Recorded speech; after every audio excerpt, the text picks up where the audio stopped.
I'm again sitting down with Steve Davis from Harcourts Platinum in the Somerset West area in the Western Cape.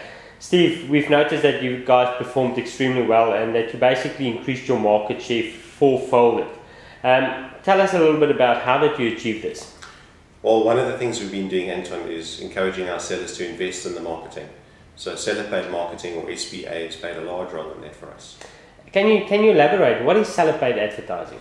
Basically, it's where a seller will either buy his entire marketing package, so he pays for all the marketing himself, or it's where he enhances or adds to the marketing that he would get from us. Why do you offer seller-paid advertising to the client out there?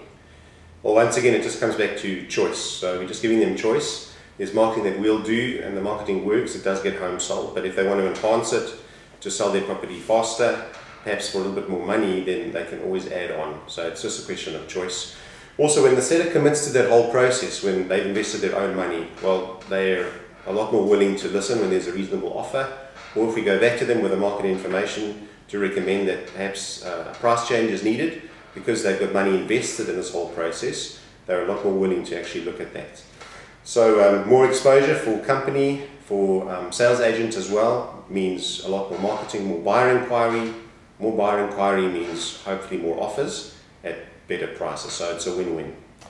Yeah, that's brilliant. Steve, just tell me, why wouldn't other real estate companies out there offer this product to their clients?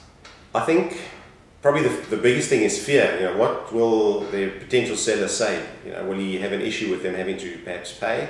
And the truth of the matter is, it's really just another choice. The worst that they can say no. And sellers are actually used to paying for marketing. If you think about it, when we do auction, the seller pays for all of his marketing, or certainly a large part of it. So the concept isn't actually new. And then the other reason why they wouldn't offer it is fear, because they don't know how to.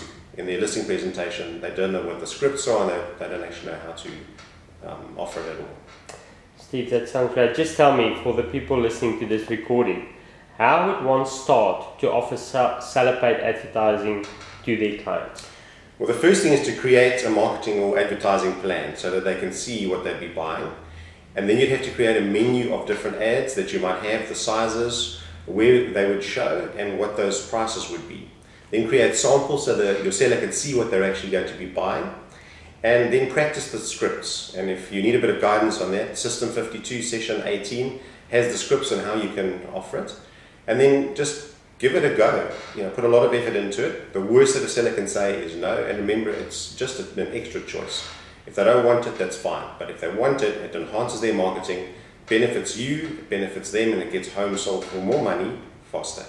Steve, thank you. Thank you for your time. I think a lot of the officers out there is going to appreciate just listening to this. And we know you're always available for the Harcourts group. Thank you, and have a good year further. Thanks, Anton.